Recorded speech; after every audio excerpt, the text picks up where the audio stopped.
You've reached Alara. Please leave a message. Beep. Hey, babe. It's me.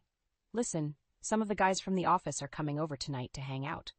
I told them they could swing by for some drinks after the game. Donovan's voicemail echoed in my ears as I sank onto the couch.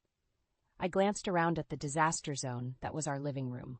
Toys strewn everywhere, piles of laundry covering the furniture, dirty dishes on every flat surface, and I hadn't even started on dinner yet.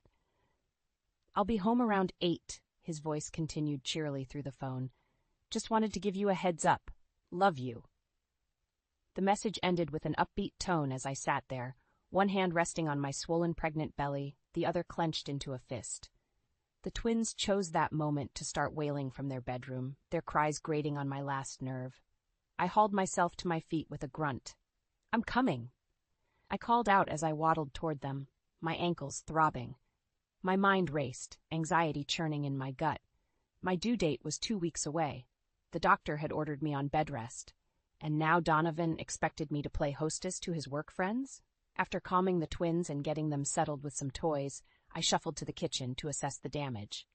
Dirty pots and pans towered precariously in the overstuffed sink. I opened the fridge, nearly empty save for some yogurt, a jar of pickles, and a couple of beers. We were out of juice, milk, eggs, butter, everything I would need to actually feed anyone. I glanced at the clock, 5:30 p.m. I had barely 2 hours to clean, shop, cook, and get the kids to bed before Donovan arrived with his entourage. The familiar sensations of panic and resentment swirled within me as I considered my options. I could tell him no, that I physically couldn't handle this right now, but I knew exactly how that conversation would go. Donovan would get that wounded puppy look in his brown eyes and ask me why I had to be so difficult. He'd cajole and beg until I gave in, then act annoyed if I asked for help. It was easier just to suck it up and plow through it as usual. Maybe I could order some pizzas, I mused, picking up toys and clearing counters with grim determination. I could pop by the store for some snacks and beers, straighten up the living room, do a quick vacuum. The guys would be watching the game anyway. Maybe they wouldn't even notice if Mama, Mason shouted as a loud crash came from the living room, followed immediately by screaming. Squeezing my eyes shut and taking a deep breath, I hurried back to deal with whatever new crisis awaited me. This was parenthood in a nutshell. Over the next few hours, I scrambled to pick up the hurricane of toys, soothe tearful toddlers, take out the trash, tidy rooms, lug groceries, arrange snacks, and attempt to make myself look presentable, all while my back and feet ached fiercely. Donovan breezed in right at 8, greeting me with a perfunctory peck on the cheek before handing me his coat. "Got some pizzas and wings on the way, babe," he said, kicking off his shoes and flopping onto the couch with the remote. "Oh, and I told the guys to bring their wives, too, so there will be a few extra." I froze, pizza boxes in hand, staring at Donovan's oblivious face. "Their wives," I repeated. "I thought it was just the guys from work." Donovan didn't even glance up from the TV. "Yeah, but Steve was meeting Kim for date night, and I figured what's a few more people, right? Although, what are we having besides pizza? The wife is, kind of a health nut, I think." The pizza boxes tumbled from my numb fingers as rage sparked deep within me. Donovan finally glanced over, his brow furrowing. "Everything okay, babe?" "You seem stressed." I opened my mouth to respond, but before I could speak, the doorbell rang as his guests arrived. Clenching my fists, I managed a taut smile. "I'm fine, just fine." I plastered a smile on my face as Donovan's guests streamed into our home. As I served drinks and food, I observed the wives out of the corner of my eye. Kim, Steve's date, looked to be in her late 20s, slim and stylishly dressed even in jeans and a nice blouse. The other 2 women also wore designer clothes and expensive jewelry that caught the light as they laughed and chatted. Meanwhile, I hadn't bothered to change out of my stained yoga pants and baggy t-shirt. My greasy hair was pulled into a messy bun. I hadn't worn makeup in weeks, and my maternity shoes were cropped with holes to accommodate my swollen feet. I felt every inch the stereotypical exhausted, frumpy housewife next to Donovan's glamorous colleagues. As the night wore on, the guests drank freely from my well-stocked liquor cabinet. Their boisterous conversations and raucous laughter drifted down the hall as I rocked cranky toddlers to sleep amid piles of unfolded laundry. After the kids finally drifted off, I shuffled warily to the chaotic scene of our living room. I paused in the doorway, blinking at clutter of empty glasses and crumpled napkins scattered among my once tidy space. My carefully arranged trays of food had been decimated by the ravenous group. Crumbs ground into the carpet and splatters of buffalo sauce stained the upholstery. In the center of it all sprawled Donovan, joking and high-fiving his buddies, a whiskey in one hand and a slice of pizza in the other. He seemed relaxed and happy amidst the social chaos. I sank onto a bar stool watching the boisterous scene, forgotten piles of dirty dishes and empty beer bottles surrounding me. That old familiar feeling of isolation settled around me like a shroud. Just then, Kim wandered into the kitchen, wineglass dangling precariously from her manicured fingers. "Ah, I so needed this girls' night," she proclaimed, topping off her glass with the remnants of a bottle. "Steve has been so stressed and distant lately. I swear all he does is work. I mean, how am I supposed to deal with his moodiness when—" Her voice trailed off as she focused bleary eyes on me. "Oh, hey, Ella, right? Crazy fun party, huh?" She hiccuped delicately. "Is it always like this around here?" I gave a hollow laugh. "Oh no, usually it's ballet lessons and playground dates for me. I live for riveting conversations about potty training and Paw Patrol." Kim waved a dismissive hand. "Ugh, kids. Glad mine are with the sitter tonight so I can actually have fun." She gulped her wine. "Could you imagine being stuck at home with clingy toddlers all day? Nightmare. I salute you, girl." With that, she wandered back to the living room, leaving me sitting there amidst the wreckage of forgotten domestic duties and simmering resentment. Donovan's uproarious laughter echoed down the hall. Hearing his uncomplicated joy, watching him take my cramped home and containment for granted, sparked something dangerous within me. The scene crystallized how little regard Donovan had for my sacrifices as he carelessly flaunted his comfortable lifestyle. In that moment, the truth hit me like a gut punch. The man laughing it up with his polished work friends was not the devoted, loving man I had fallen so desperately in love with 8 years ago. He had taken everything I'd given, my hopes, dreams, and very body, using me as a vehicle to obtain the picture-perfect little life he'd always envisioned. And now that he had it all, I'd been reduced to background noise in his world. An afterthought. A means to an end. The mother of his children and caretaker of his home, but no longer a desired partner. Bile rose in my throat as his uproarious laugh echoed once more. Gripping the countertop with white-knuckled hands, my fury simmered to a rolling boil. I welcomed it. Karma was coming for Donovan, and I would be the one to serve it. The next morning, I awoke to find Donovan already gone for work. The echoes of last night's party still rang in my throbbing head as I shuffled through the disastrous wreckage of our home. I winced at the heavy scent of liquor, stale food, and body odor permeating the space. My living room looked like it had hosted a frat party kegger. As I begrudgingly tackled the monumental cleanup, bitterness stewed within me.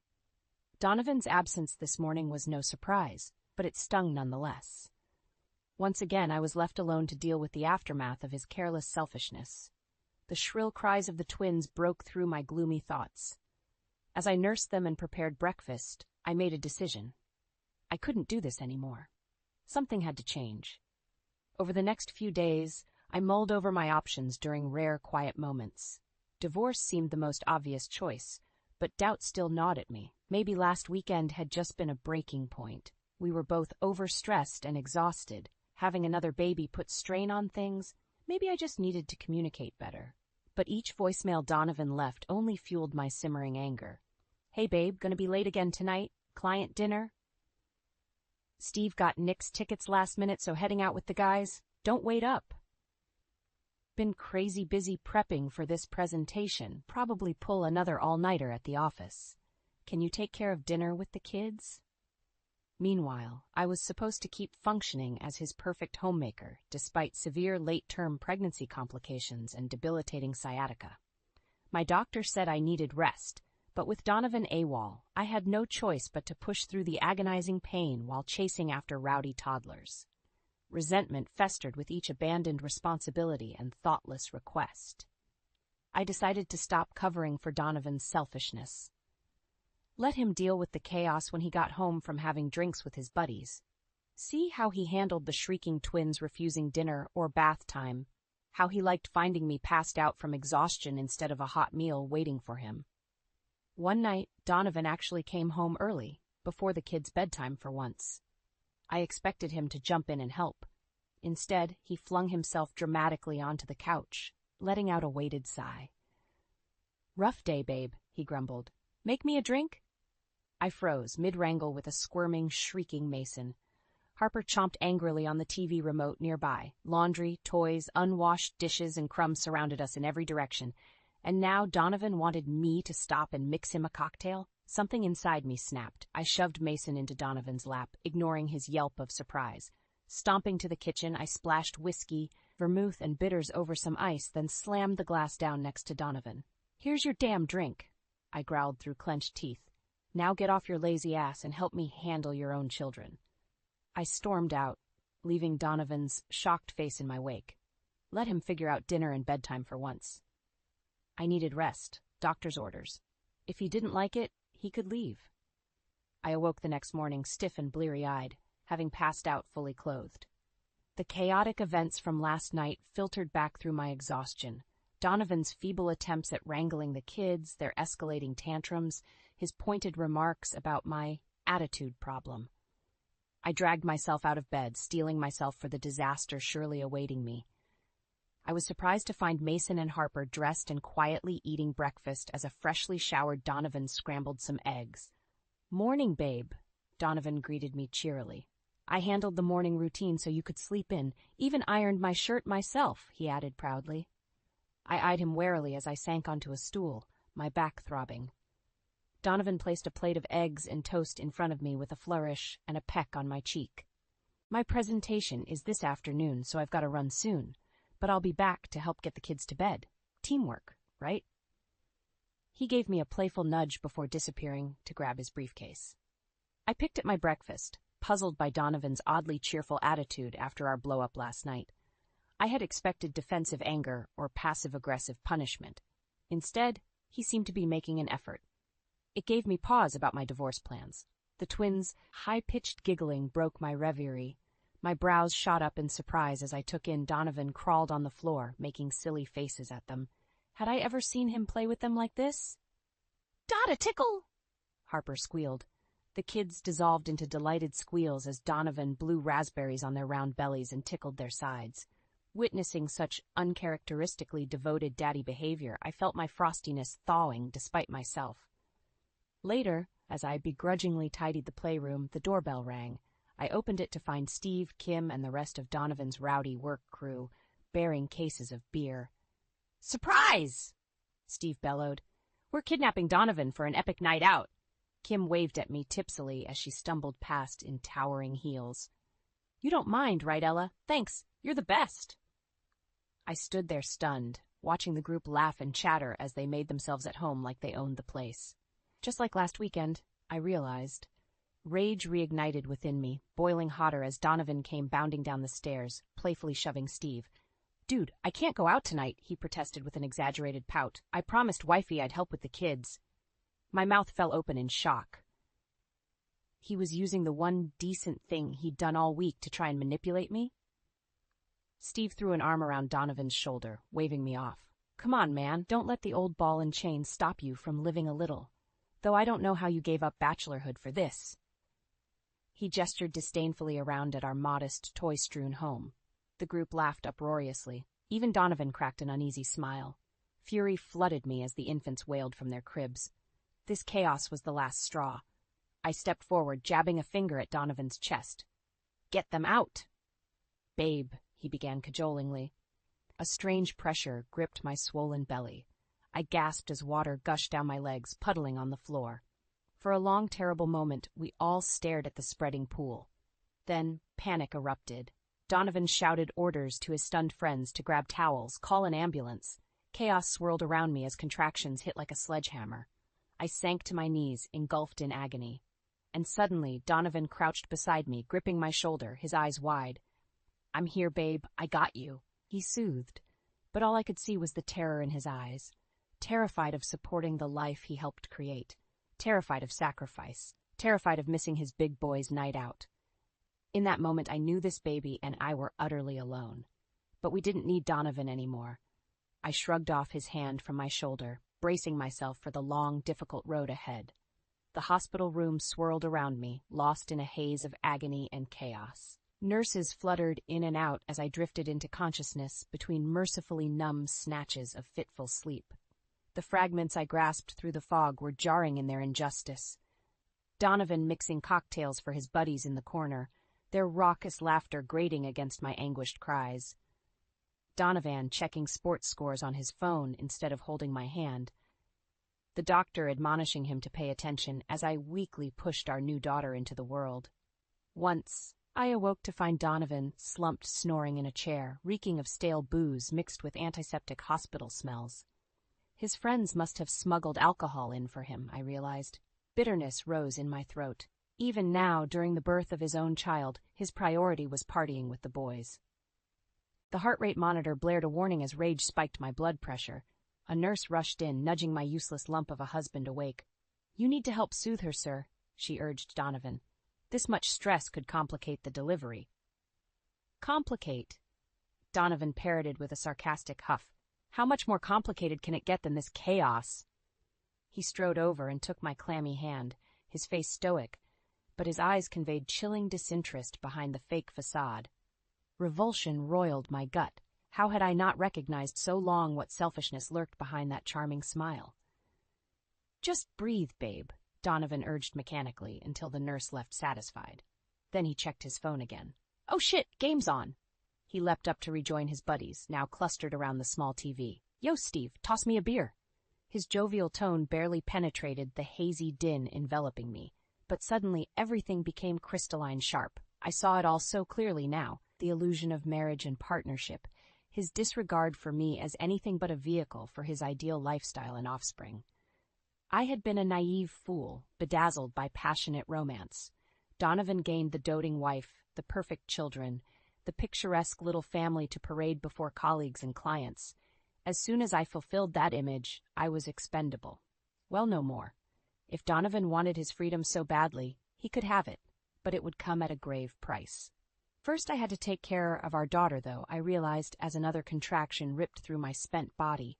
I drew from some deep, primal reservoir of strength, pushing through the fiery pain. A short while later, a lusty cry pierced the room. "It's a girl," the doctor proclaimed. I sagged against sweat-soaked sheets, relief crashing over me as the nurses examined her. Healthy baby, no complications, I was told. At least there was that small mercy. Swaddled in soft blankets, tiny scrunched face peeking out, this fragile being was unquestionably worth all the suffering. As they placed her in my weary arms, it felt like coming up for air after nearly drowning. "My sweet perfect Hannah," I whispered, memorizing her delicate features. I would move heaven and earth to protect this tiny innocent creation from harm. Later, as I rested, savoring my daughter's milky scent, resolute awareness solidified within me, hard as diamond and sharp as steel. I would not allow her to grow up chained within a farce of conditional love and performative family values. No matter the cost, Hannah would grow up knowing her own strength, that her worth depended not on someone else's fickle approval. She deserved more. We deserved more. And come hell or high water, we would claim it. 2 days later, I walked through the front door of our house, cradling newborn Hannah in my arms. Donovan shuffled in behind us, laden with balloons and a teddy bear almost bigger than our twins. "Welcome home," shouted Steve, Kim and others from Donovan's office. They crowded the living room alongside family members who had helped watch Mason and Harper. I blinked at the loud cheering squad in confusion, while Donovan soaked up the attention. He raised his hands triumphantly. "Thanks for coming out, everyone. Let's celebrate baby Hannah." He grabbed a bottle of champagne, popping the cork dramatically.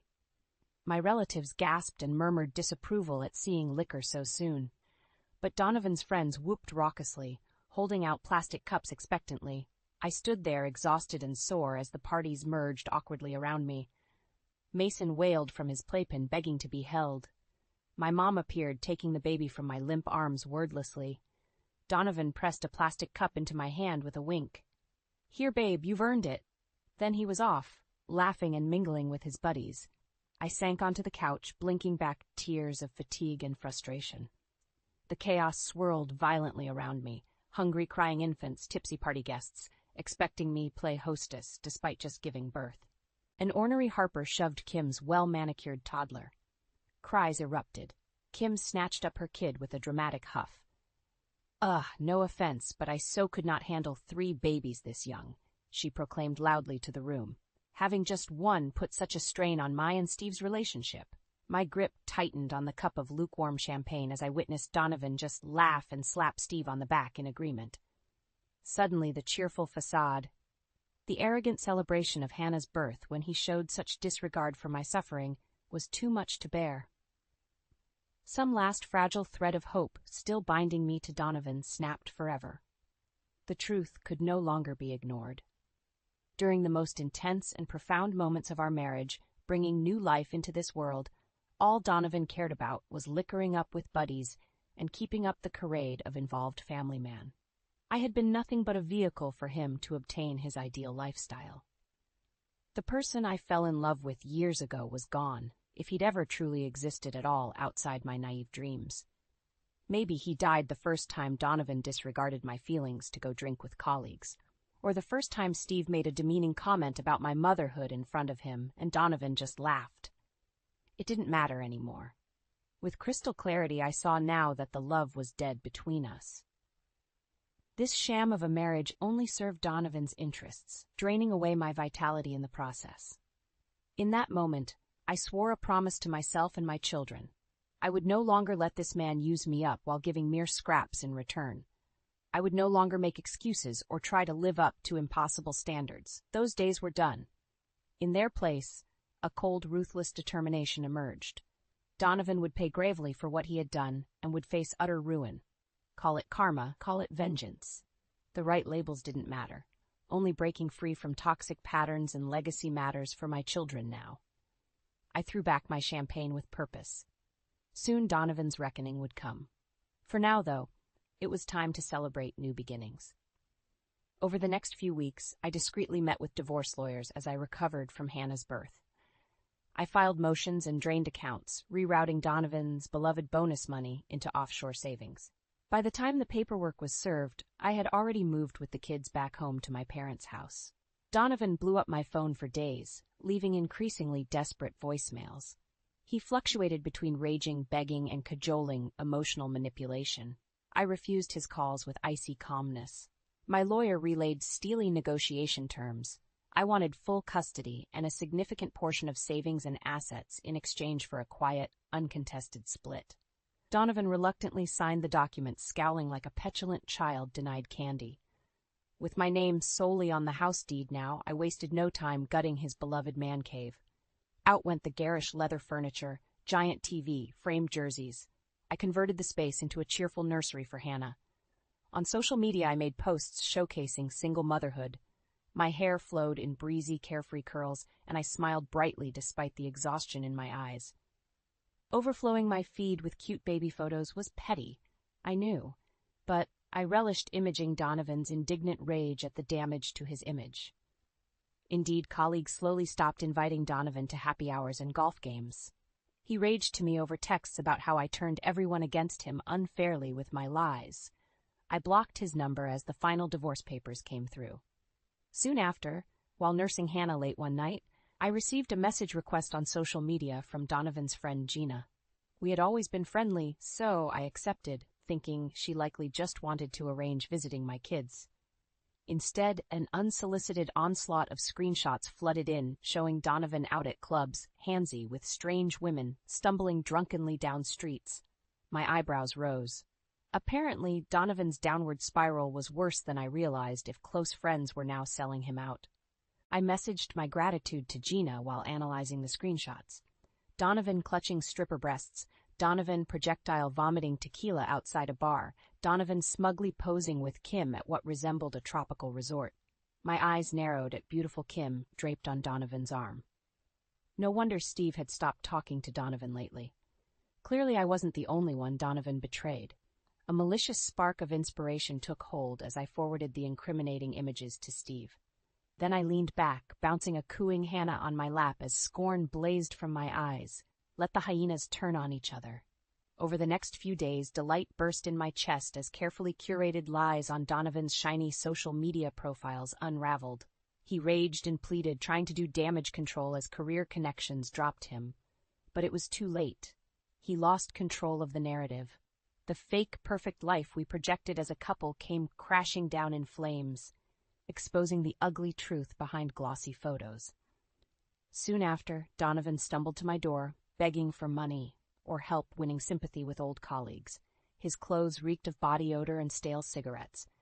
Clearly, the boyish charm and last vestiges of cunning manipulation had eroded away, exposing his true mediocre nature unfairly disguised by my efforts for so long. The sight filled me with righteous satisfaction. I had broken the illusion of Donovan's inflated ego and privilege he always took for granted. Reduced now to a sniveling addict rejected by all, he would never woo another woman into submission or needlessly abandon his children again. I smiled serenely, savoring the sinking orange sunset like the closing of a final chapter. Goodbye, Donovan, and good luck rebuilding from scratch.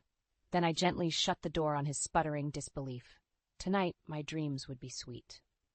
I bounce baby Hannah on my hip as we play at the park, golden afternoon light filtering through the trees. My twins race giggling across grass still jewel-bright from last night's rain. Other mothers chat nearby, exchanging bits of gossip and advice. My lips quirk up unconsciously. After years adrift in lonely isolation, I'm still getting used to having a community again. A particularly strong gust of wind escapes my grip on Hannah's hat. We both watch it tumble away, coming to rest near a hunched figure perched on a far bench. As I approach, reluctant slowing my steps, the hat's proximity makes the man's face unavoidably clear. My steps halt altogether. Donovan looks diminished, shoulders slumped, wrinkled clothes hanging off a gaunt frame. His hair lies lank and unwashed. Behind neglected stubble, the confident spark in his eyes seems extinguished. I hover awkwardly, reluctant to move closer but not wanting to abandon Hannah's favorite hat either. Donovan spares me further debate by shuffling over himself. Close up, his decline seems even more dramatic. Here, Donovan mumbles, passing me the hat without meeting my eyes. His bloodshot gaze fixes instead on the kids still playing nearby. Something wistful and sad shifts across his face. I take the hat with murmured thanks, pausing as indecision wars within me. The old anger still simmers below the surface, but outright vengeance has lost some sharpness now with the passage of time. Witnessing the depths of Donovan's downfall firsthand makes me reluctant to twist the knife further. How? I pause, reconsidering the wisdom of opening dialogue. But curiosity gets the better of me. How have you been holding up? Donovan barks out a harsh laugh. How do you think? Jobless, carless, half my old friends won't talk to me, lost the house? His shoulders slump further. Been crashing on Steve's couch mostly when he lets me. I wince internally, imagining that tense arrangement. An awkward beat passes before Donovan speaks up again. I'm getting help, though, for the drinking stuff, and trying to be better about budgets and priorities and crap. He kicks at a rock, not meeting my gaze. Not that it matters much now to you, I know, he adds in a bitter mumble. I shift my weight between feet, conflicted emotions swirling. I want to gloat at this proof of karma swinging back at Donovan tenfold. Want to walk away with head held high, confident I alone emerge the victor in this conflict. But resentment brewed long enough turns poisonous for the vessel holding it too. I know harboring old grudges or seeking petty vengeance any further won't add value to my life now. Besides, oblivious toddler giggles serve as reminder of what truly matters. Breaking dysfunctional patterns so my children have an example of maturely overcoming hardship. What good would wallowing in the past or attacking Donovan now do compared to focusing energy on my baby's future? I heave a weighted sigh, feeling some deep, unnameable tension start to uncoil within me. Perhaps enough wrath has been spent on all sides of this equation. Well, I wish you the best moving forward too, Donovan, I say quietly, and realize I mean it. Truly. Donovan's gaze jerks to mine, eyes wide with surprise that swiftly shifts to dawning, cautious relief. The faintest ghost of his past easy grin teases his mouth. I offer a delicate smile in return. It feels rusty from disuse, but also hints at lightness picking through clouds. a new horizon unfolding gently before me, full of possibility and grace. From across the grass, Harper's delighted shrieks float over as she chases her brother, golden curls and little bowed legs pumping. My heart squeezes, grateful they remain untouched by lingering shadows. Meeting Donovan's gaze again wordlessly, bittersweet sorrow and wonder pass between us over these small beings we brought into existence together. For their sake, most of all, I'm ready to leave residual bitterness buried in the past where it belongs. Life is too short and beautiful. With a nod goodbye, I gather my babbling daughter close and walk into the warm, honey glow of new beginnings. Beginnings. Beginnings. Beginnings.